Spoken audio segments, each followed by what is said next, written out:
तो क्या कल फाइनली हमें होने वाले हैं दर्शन the beast incarnate Brock Lesnar के। So hello everyone and welcome back to yet another video. और आज की इस वीडियो के अंदर हम लोग WWE के कल के मंडे नाइट रॉ के एपिसोड के बारे में बात करेंगे, जो कि मेरे हिसाब से रॉ का एक बहुत ही ज्यादा कमाल का एडिशन हो सकता है, क्योंकि रिसेंटली बात टीज हो चुकी है कि कल शो के ऊपर आ सकते हैं the beast incarnate Brock Lesnar and वो कर सकते हैं हमला द डोमिनेटर बॉबी लैशली के ऊपर। और ऑलरेडी बॉबी लैशली को लेकर एक बहुत ही बड़ी चीज भी WWE की तरफ से अनाउंस कर दी गई है। Braun Strowman and Shane McMahon का जो फ्यूड है वो भी कल के रॉ के एपिसोड के अंदर रहने वाला है कंटिन्यू। क्या कल रॉ के एपिसोड में फाइनली हमें द फील्ड आते हुए नजर आएंगे या फिर नहीं? आई थिंक ये जो क्वेश्चन है काफी सारे फैंस के मन में होने वाला है। तो भाई जो सारी चीजें होंगी कल के रॉ के एपिसोड के अंदर उसकी हम लोग इस वीडियो के अंदर प्रेडिक्शन करने वाले हैं। आई थिंक आपको वीडियो को डेफिनेटली मिस नहीं करना चाहिए। So without wasting any time let's begin this video. तो भाई देखो, हम सभी ये जानते हैं कि शो पर अगर शार्लेट फेयर होंगी तो WWE ने किसी भी हालत में जरूर बुक करना चाहेगी।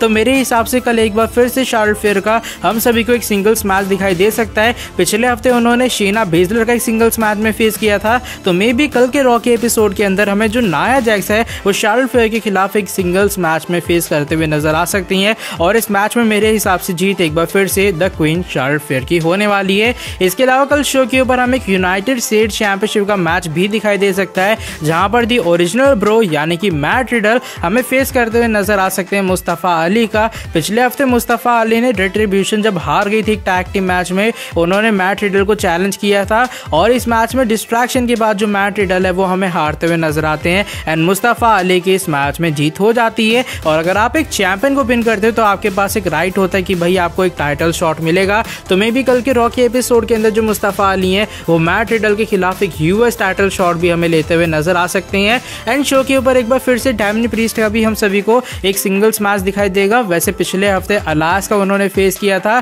तो मेरे हिसाब से इस हफ्ते जो डेमिन प्रीस्ट हैं वो हमें जैक्सन राइकर का फेस करते हुए नजर आ सकते हैं। और WWE किसी ना किसी तरह बैड बनी एंड डेमिन प्रीस्ट को एक बार फिर से रॉ के एपिसोड में लाते हुए नजर आने वाली है। इसके अलावा शो के ऊपर the monster among the main Braun Strowman को लेकर भी एक बहुत ही बड़ी चीज अनाउंस कर दी गई है, क्योंकि WWE ने एक सेगमेंट अनाउंस की है Braun Strowman and Shane McMahon का। WWE ने यहाँ पर ये बात कही है कि जो ब्रॉन स्ट्रोमन है उन्होंने एक अपॉलॉजी डिमांड की है इस बार शेन मैकमैन से कि भाई शेन मैकमैन आए एंड वो पिछले हफ्ते जो भी सारी चीजें हुई कि ब्रॉन स्ट्रोमन रॉ के टैग टीम चैंपियन नहीं बन पाए उसके लिए आकर माफी मांगे। मेरे हिसाब से कल के रॉ के एपिसोड के अंदर इन दोनों का जो रेसलमेनिया फ्यूड होने वाला है उसकी फाइनली शुरुआत होने वाली है। वैसे शुरुआत तो काफी टाइम पहले ही हो गई थी, लेकिन मे भी कल के शो के ऊपर शेन मैकमैन जो है शायद वो अपॉलॉजी करने से मना कर दे ब्रॉन स्ट्रोमन को। फिर भाई ब्रॉन स्ट्रोमन को जब गुस्से में आते हैं हम जानते हैं भाई वो क्या कुछ कर बैठते हैं, तो ऐसा हो सकता है कल वो हमें शेन मैकमैन के ऊपर थोड़ा बहुत हमला भी करते हुए नजर आए। एंड कल शो के ऊपर शेन मैकमैन एंड इस ब्रॉन स्ट्रोमन का जो सेगमेंट होने वाला है इससे फाइनली जो आगे फ्यूड है वो कंटिन्यू होगा इन दोनों के रेसलमेनिया का। पिछले हफ्ते हमने मंडे नाइट रॉ के एपिसोड के अंदर एक बहुत ही अजीबोगरीब चीज देखी और हमने देखा जब रैंडी ऑर्टन एक बैक स्टेज सेगमेंट के साथ हमें दिखाई दे रहे थे केला ब्रॉक्सटन के साथ, तो उस टाइम अचानक से हम लोग टीवी के ऊपर एलेक्सा ब्लिस को देखते हैं और एलेक्सा ब्लिस एक अपना रैंडी ऑर्टन लाते हुए नजर आती है जो कि ईवल साइड होती है रैंडी ऑर्टन की। और भाई रैंडी ऑर्टन इस चीज को देख के काफी डर जाते हैं और एक बार फिर से जैसे पिछले हफ्ते हुआ था रैंडी ऑर्टन के मुंह से खून निकलने लग गया था, काला खून, वैसे कुछ होता है इस रॉ के एपिसोड में भी। तो मेरे हिसाब से कल के रॉ के एपिसोड के अंदर ये जो चीज है वो कंटिन्यू रहने वाली है। रैंडी ऑर्टन में भी एक और बैक स्टेज सेगमेंट के अंदर दिखाई देंगे या फिर WWE अलेक्सा ब्लिस का कोई और सेगमेंट दिखाएगी जहां पर जो उनके साथ बुरे वाले रैंडी ऑर्टन है वो हमें दिखाई देने वाले हैं। इसके अलावा फील्ड कल के रॉ के एपिसोड में आएंगे या फिर नहीं? भाई ये जो क्वेश्चन है मुझसे बहुत बार पूछा गया है कि फील्ड कब रिटर्न करेंगे, फील्ड की एक्चुअल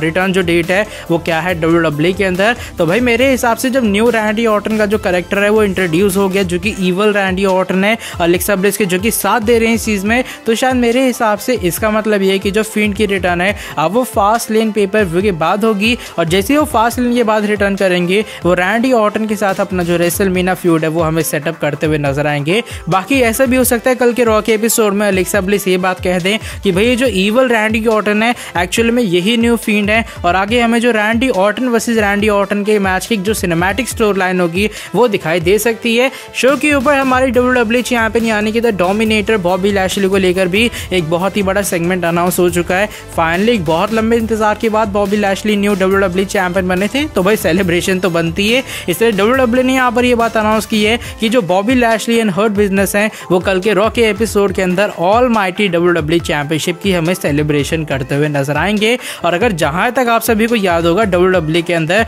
कोई भी जो WWE टाइटल सेलिब्रेशन है भाई वो बिना इंटरप्शन के तो खत्म हुई नहीं है। तो मे भी कल के रॉ के एपिसोड में भी जब पूरी हर्ट बिजनेस बॉबी लैशली की पिछले हफ्ते की WWE चैंपियनशिप की जो विक्ट्री है वो सेलिब्रेट करते हुए नजर आएगी। मे भी हमारे farmer WWE champion the Scottish warrior Drew McIntyre Bobby Lashley के ऊपर हमला कर सकते हैं, क्योंकि भाई ड्रू मैकिंटायर को भी जरूर से रीमैच चाहिए और जो भी बंदा उन्हें कन्फ्रंट करेगा बॉबी लैशली को कल के रॉ के एपिसोड में उसे फास्ट लेन के अंदर मे भी एक टाइटल शॉट मिलने वाला है। अगर ड्रू मैकिंटायर नहीं होते हैं तो दी एनलिस्टर में आ सकते हैं एंड वो अपने चैंपियनशिप मैच का एक रीमैच डिमांड कर सकते हैं यहाँ पे, या फिर ऐसा भी हो सकता है ड्रू मैकिंटायर एंड मिस दोनों आ जाएं और भाई दोनों को एक रीमैच हमें मिलता हुआ नजर आए। या फिर ये भी हो सकता है कि कल शो के ऊपर finally the beast incarnate Brock Lesnar एक बार फिर से WWE के अंदर करें वापसी। और भाई ये जो बात है रिसेंटली MVP ने भी टीज कर दी, उन्होंने अपने ऑफिशियल इंस्टाग्राम अकाउंट के ऊपर एक फोटो पोस्ट की थी जिसका स्क्रीनशॉट आप लोग अपनी स्क्रीन के सामने देख पा रहे होंगे। यहाँ पर उन्होंने फोटो पोस्ट की है जहां पर एडिट के थ्रू, फोटोशॉप के थ्रू, और इस फोटो के अंदर हमें जो बॉबी लैशली है वो कन्फ्रंट करते हुए नजर आ रहे हैं the beast incarnate Brock Lesnar को। इसका मतलब भाई ये है कि MVP भी ये बताना चाहते हैं कि ये मैच जरूर से रेसलमेनिया में होने वाला है। ऊपर भाई नीचे छोटा सा जो रॉ का लोगो है ऑलरेडी वो क्रॉप करके काट दिया गया, तो मेरे हिसाब से ऐसा हो सकता है कि कल के रॉ के एपिसोड के अंदर कहीं ना कहीं 100% में से 30% चांस ये भी है कि ब्रॉक लेसनर फाइनली शो के ऊपर आते हुए नजर आ सकते हैं। अगर मिज नहीं आते हैं, ड्रू मैकिंटायर नहीं आते हैं या फिर ब्रॉक लेसनर भी नहीं आते हैं तो मे बी कल शो के ऊपर ऐसा हो सकता है हमें मेन इवेंट के अंदर एक नंबर 1 कंटेंडरशिप मैच दिखाई दे और जो विनर होगा वो फेस करेगा बॉबी लैशली का फास्ट लेन में, और may be AJ Styles, Keith Lee या फिर कोई और सुपरस्टार उस मैच को जीते एंड वो बन जाए बॉबी लैशली का फास्ट लेन 2021 का अपोनेंट, ताकि जो WWE है वो Drew McIntyre versus Bobby Lashley versus Brock Lesnar का मैच और जो पूरा फ्यूड है वो हमें फास्ट लेन के बाद कंटिन्यू करते हुए नजर आए। तो भाई ये कुछ चीज़ें जो कि कल के रॉ के एपिसोड के अंदर मेरे हिसाब से हो सकती हैं। अगर आपको आज की ये वाली वीडियो पसंद आई है भाई आप लोग नीचे वीडियो को लाइक कर सकते हो। अगर आप चैनल पर नहीं हो तो ऑफकोर्स करें चैनल को सब्सक्राइब एंड नोटिफिकेशन बेल को भी ऑन, ताकि आगे भी आपको हमारे चैनल के ऊपर कुछ ऐसी इंटरेस्टिंग कमाल की एंड और भी फ्रेश अपडेट जानने को मिलती रहे। अगली वीडियो के अंदर आके मैं आपसे काफी जल्दी मिलता हूँ। Till then bye bye, take care.